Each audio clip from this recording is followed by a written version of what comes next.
வணக்கம் மக்களே. நம்ம கார்த்திக் கதையில் ஆகஸ்ட் 8 என்ன நடக்க போகுது அப்படிங்கிறத பற்றி தாங்க இந்த வீடியோவில் இப்போ நம்ம பார்க்க போகிறோம். வீடியோவுக்கு மறக்காமல் லைக் பண்ணிக்கோங்க. நீங்கள் லைக் பண்ணுறது தான் எங்களுக்கு அடுத்தடுத்து வீடியோ போடுறதுக்கு ரொம்பவே இன்ட்ரெஸ்டிங்காக இருக்கும். ஸோ மறக்காமல் லைக் பண்ணிவிட்டு இந்த வீடியோவை தொடர்ந்து பாருங்கள். என்ன நடக்குது அப்படின்னு பார்த்துக்கிட்டிங்கன்னா, நம்ம ஹீரோ இருக்கார்ல, அவர் எப்படியாவது ரேவதியை தடுக்கணும் அப்படிங்கிறதுக்காக ஏர்போர்ட்டுக்கு வரத்துக்காக வந்துக்கிட்டு இருக்காரு. அப்பதான் அதிகாரிங்க தடுத்ததும் ஹீரோ அந்த இடத்துல இருந்து எப்படியாவது வந்துட்டாரு. அதே நேரத்துல அந்த சிவனாண்டியையும் முத்துவையும் காமிக்கிறாங்க. அதே நேரத்துல சந்திரா நேரா சிவனாண்டி கிட்ட ஃபோன் பண்றாங்க.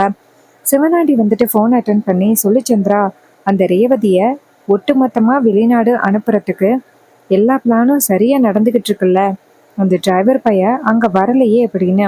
அதுக்கு சந்திரா சொல்றாங்க, இல்லைங்க, அந்த டிரைவர் பைய கண்டிப்பா இங்க வரதுக்கு தான் முயற்சி பண்ணிக்கிட்டு இருப்பான். என்ன ஆனாலும் சரி, அவன் இந்த பக்கம் வரவே கூடாது. அதுக்காக நீங்க என்ன வேணாலும் பண்ணுங்க அப்படின்னு. இதை கேட்டதும் அவர் சொல்றாரு, சரி சந்திரா, நான் பாத்துக்கிறேன், நீ கவலைப்படாத அப்படின்னு சொல்லிட்டு அவர் என்ன பண்றாரு அப்படின்னா, நேரா சிவனாண்டி கிட்ட, அவர் சித்தப்பா கிட்ட, இங்க பாருங்க சித்தப்பா, அந்த டிரைவர் பையன் ஏர்போர்ட்டுக்கு வரத்துக்கு இந்த பக்கமா தான் வருவான். ஸோ இவன் இந்த பக்கமா போகாதபடி நிறைய கல்லெல்லாம் தூக்கி கொண்டாந்து போடுவான், வாங்க சித்தப்பா அப்படின்னு சொல்லிட்டு நேரா கல் நிறைய தூக்கி கொண்டு போய் ரோட்ல போடுறாங்க. அப்போ முத்து பெரிய கல்லை தூக்குறாரு. சிவனாண்டி கேட்குறாரு, சித்தப்பா, நீ இந்த கல்லை தூக்குன அப்படின்னு வச்சுக்கேன், சாயந்தரம் வரைக்கும் இந்த கல்லை தூக்கிக்கிட்டே இருக்க வேண்டியதுதான். சின்ன சின்ன கல்லா நிறையா கிடக்கும், அதையெல்லாம் பொறுக்கி கொண்டாந்து போடு சித்தப்பா அப்படின்னு. உடனே அவரும் சரிடா மவனே அப்படின்ட்டு சின்ன சின்ன கல்லையெல்லாம் தூக்கி கொண்டாந்து போடுறாங்க.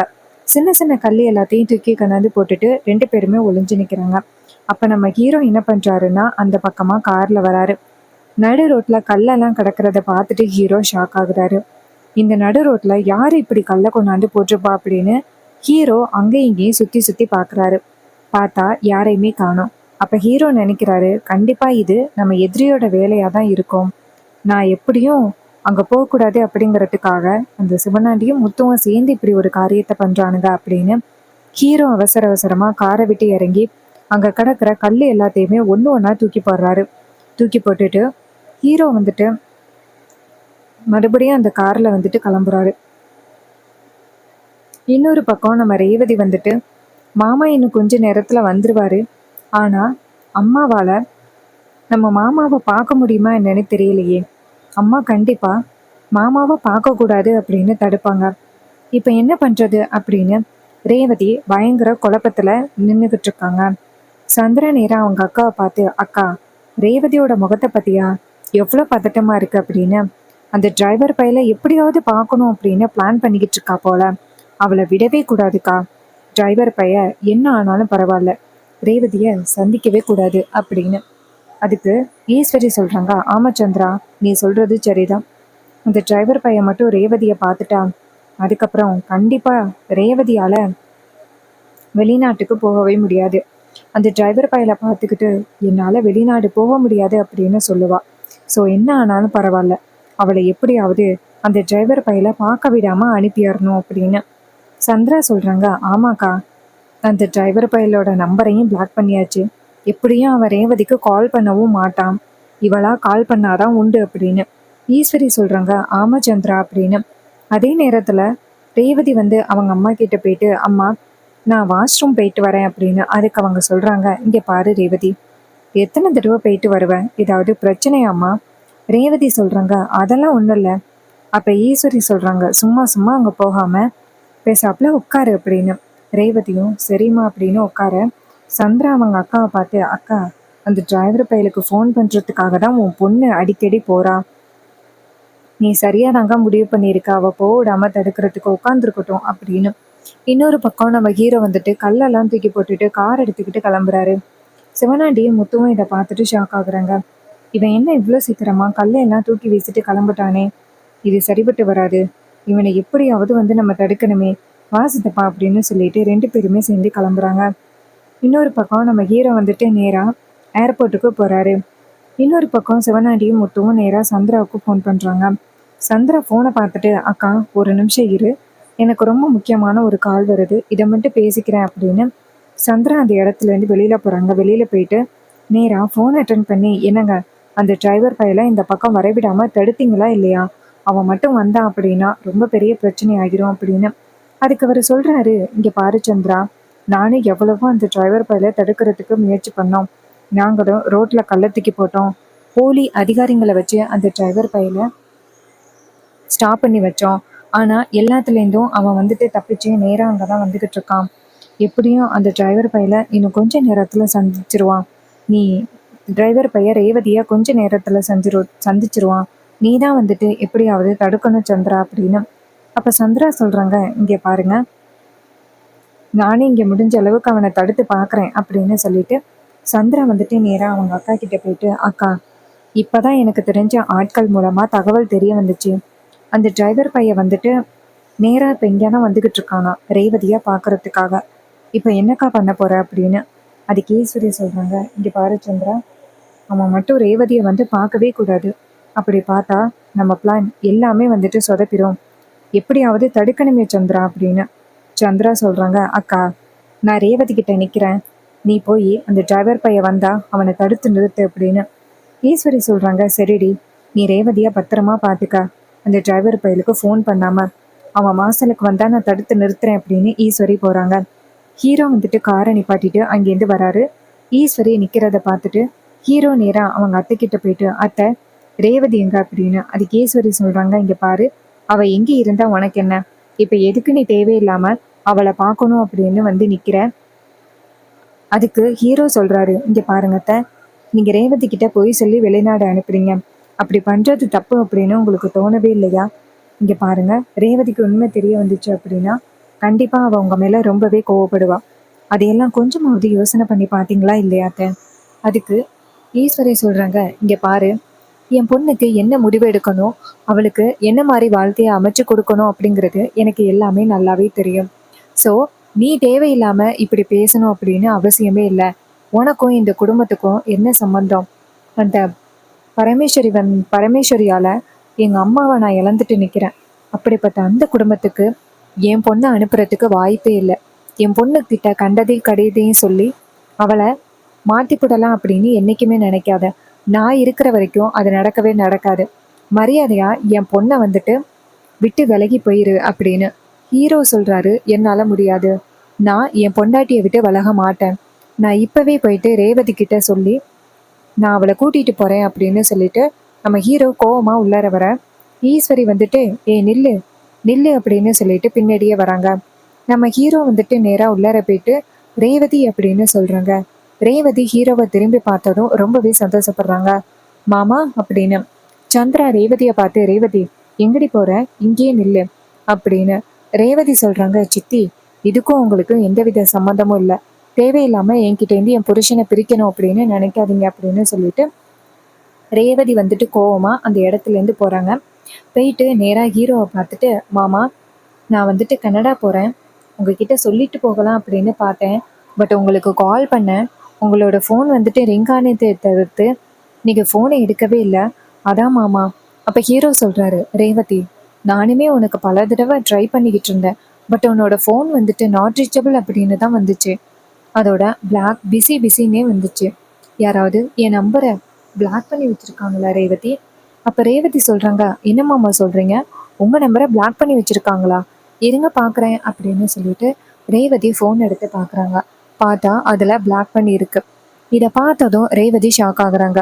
ஆமாம் மாமா, உங்கள் நம்பரை யாரோ பிளாக் பண்ணி வச்சுருக்காங்க, யார் இப்படி பண்ணது? ஹீரோ சொல்கிறாரு, ரேவதி வேறு யாரும் இல்லை, உங்கள் சித்தியும் அம்மாவும் சேர்ந்து தான் இப்படி ஒரு காரியத்தை பண்ணியிருக்காங்க. என்கிட்டேருந்து உன்னை பிரிக்கணும் அப்படிங்கிறதுக்காக உன்னை வெளிநாடு அனுப்பி திருப்பி நீ வரவிடாதபடி தடுக்கிறது தான் அவங்களுடைய திட்டமே. இதை கேட்டதும் ரேவதி ஷாக் ஆகுறாங்க. என்ன மாமா சொல்கிறீங்க? அதுக்கு அவர் சொல்கிறாரு, ஆமாம் ரேவதி, நான் உன் மேலே எவ்வளோ பாசமாக இருக்கேன், உன்னையும் என்னையும் பிரிக்கணும் அப்படிங்கிறது தான் அத்தையோட திட்டமே.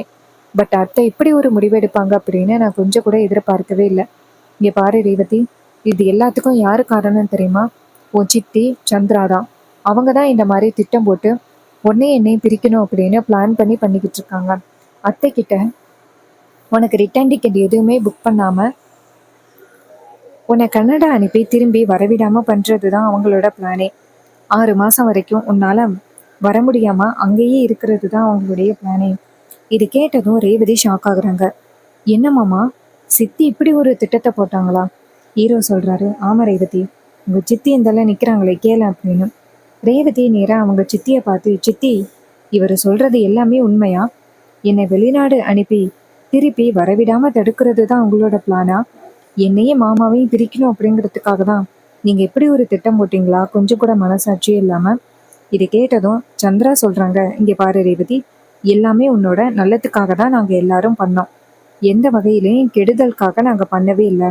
அதுக்கு ரேவதி சொல்கிறாங்க, போதும் சித்தி, ஏற்கனவே நீங்கள் வந்துட்டு என்னையும் மாமாவையும் பிரிக்கணும் அப்படிங்கிறதுக்காக பல வகையில் முயற்சி பண்ணிக்கிட்டு இருக்கீங்க அப்படிங்கிற எல்லா விஷயமும் எனக்கு தெரியும்.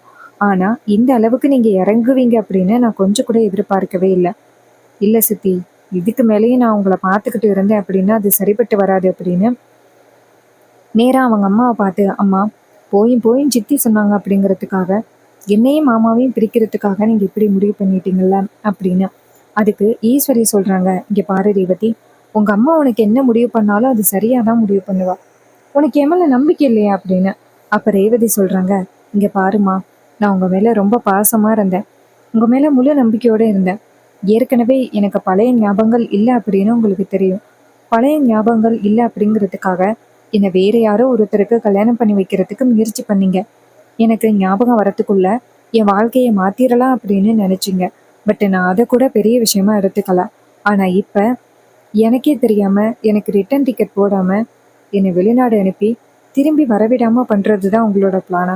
நீங்கள் எப்படி ஒரு பிளான் பண்ணுவீங்க அப்படின்னு நான் கொஞ்சம் கூட எதிர்பார்க்கவே இல்லைம்மா அப்படின்னு. இதை கேட்டதும் ஈஸ்வரி சொல்கிறாங்க, இங்கே பாரு ரேவதி, நான் சொல்கிறது கேளு அப்படின்னு. சந்திரா நேராக ஈஸ்வரியை பார்த்து, அக்கா என்னக்கா உன் பொண்ணுக்கிட்ட கெஞ்சிக்கிட்டு இருக்க, பிடிச்சி வீட்டுக்கு இழுத்துட்டு போகிறத விட்டுட்டு அப்படின்னு. அப்போ ஈஸ்வரி சொல்கிறாங்க, ஆமாம் சந்திரா, நான் ஏன் இவகிட்ட கெஞ்சணும் அப்படின்னு. ரேவதியோட கையை பிடிச்சி, இங்கே பாருவா, நான் உன்னை இப்போவே கன்னடாவுக்கு அனுப்புகிறேன், உனக்கு இன்னும் கொஞ்ச நேரத்தில் ஃப்ளைட் இருக்கு. ரேவதி டக்குன்னு கையை உதறி விட்டு நேராக சந்திராவை பார்த்து, சித்தி நீங்கள்லாம் என்னோட சித்தி அப்படின்னு சொல்கிறதுக்கு எனக்கு ரொம்பவே கேவலமாக இருக்குது. இப்படியா நீங்கள் என்னையும் என் புருஷனையும் பிரிக்கிறதுக்கு பிளான் பண்ணுவீங்க? சித்தி, இதுக்கு மேலே உங்களுக்கு எந்த விதத்துலையும் நான் மரியாதை கொடுக்க மாட்டேன். என் புருஷன் கூட நான் சேர்ந்து வாழணும் அப்படின்னு நினைக்கிறேன். ஆனால் நீங்கள் எங்கள் 2 பேரையும் பிரிக்கணும் அப்படின்னு நினைக்கிறீங்க. மரியாதையா இந்த இடத்த விட்டு நீங்கள் போயிட்டு உங்கள் புருஷன் கூட சேர்ந்து வாழ்கிறதுக்கு வழியை பாருங்க. அதை விட்டுட்டு என்னையும் மாமாவையும் பிரிக்கிறதுக்காக இப்படி கேவலமான வேலைகளை ஏதாவது பண்ணிக்கிட்டு இருந்தீங்க அப்படின்னா நான் மனுஷாவே இருக்க மாட்டேன் அப்படின்னு சொல்லிட்டு ரேவதி பயங்கர கோவத்தோட பேசுகிறாங்க. ரேவதி இப்படி கோவத்தோட பேசுகிறத பார்த்துட்டு ஈஸ்வரி செம்ம ஷாக் ஆகுறாங்க. சந்திர நேரம் அவங்க அக்காவை பார்த்து, பாத்தியாக்கா அவள் என்னை எப்படி பேசுகிறா அப்படின்னு நீ வேடிக்கை பார்த்துக்கிட்டு இருக்க. இது எல்லாத்துக்கும் காரணம் அந்த டிரைவர் பையன் தான். அவன் தான் ரேவதிக்கிட்ட இப்படியெல்லாம் சொல்லி கொடுத்துக்கிட்டு இப்படியெல்லாம் பண்ணிக்கிட்டு இருக்கான்க்கா.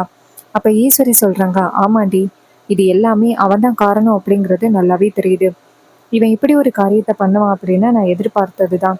ரேவதி கிட்ட கண்டதையே சொல்லி ரேவதி கிட்டே இது என்னை பிரிப்பான் அப்படின்னு நான் எதிர்பார்த்தேன். அதே மாதிரி பண்ணிட்டால அப்படின்னு ஈஸ்வரி பயங்கர கோவத்தோட பேசுகிறாங்க. அப்போ ஹீரோ நேராக ரேவதியை பார்த்து, ரேவதி, அம்மாவும் சித்தியும் என்ன காரியம் பண்ணாங்க அப்படிங்கிறத நீ தெரிஞ்சுக்கிட்டியல்ல. ஸோ இதுக்கப்புறமும் நீ இப்படி வேடிக்கை பார்த்துக்கிட்டு இருக்கிறதுல கொஞ்சம் கூட பிரயோஜனமே இல்லை. நீ வா ரேவதி அப்படின்னு. ரேவதி சொல்கிறாங்க, ஆமாம் மாமா, நீங்கள் சொல்கிறது சரிதான்.